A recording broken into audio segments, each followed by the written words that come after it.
దీనా ఎవరు?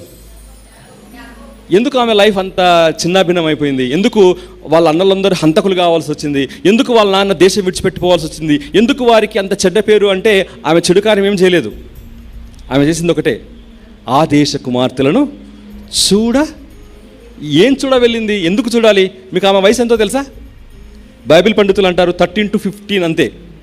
Young girl. ఆ రోజుల్లో పెళ్ళిళ్ళ వయసు కూడా అంతే. She was about to get marriage. వివాహం కావాల్సిన వయసే ఆమెది, దీనాది. అయితే ఆ దేశ కుమార్తెలను చూడవెళ్ళను అంటే ఆ దేశంలో ఆ సిస్టర్స్ ఎలాంటి డ్రెస్ వేసుకుంటున్నారు ఆశపడింది, చూడాలి. వాళ్ళు ఎట్లున్నారు, ఆ యంగ్ బాయ్స్ ఎట్లున్నారు, వాళ్ళ హెయిర్ స్టైల్స్ ఎట్లున్నాయి, వాళ్ళ గర్ల్స్ ఎట్లున్నారు, వాళ్ళు ఎటువంటి ఫ్యాషన్స్ ఫాలో అవుతున్నారు. నేను కూడా, తల్లులు అంటారు నేను వేసుకోలేకపోతే నా కూతురు కన్నా వేస్తే ఏడుపు కొట్టు ముఖాలు పెట్టుకుని చెప్తుంటారు. Very very sad to say. నువ్వు వేసుకోలేవా కాబట్టి నీ కూతురికి వేస్తావా? నువ్వు అట్లా ఉండలేదా కాబట్టి ఇప్పుడు ఉంటారా నీ పిల్లలు? ఏమనవా నువ్వు?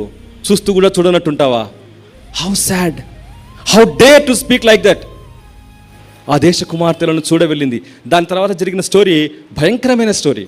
మర్డర్స్, చంపి పడేసినారు అంతే. ఈమె లైఫ్ బాగుందా? She was spoiled.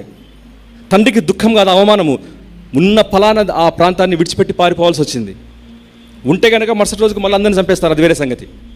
దేశ కుమార్తెలను చూడవెళ్ళను. వద్దు, వాళ్ళు రావాలి. అరే ఈ ఇంట్లో పాట వేరేగా ఉంది, ఈ ఇంట్లో స్థుతి వేరేగా ఉంది, వీళ్ళ వేరేగా ఉన్నారే. ఆ జనులు మన వంటి వారు కాదు, వారి విధులు మన వంటివి కాదు, వారి ప్రవర్తన మన వంటిది కాదు. క్రైస్తవుడు అంటే ప్రత్యేకించబడిన వాడు.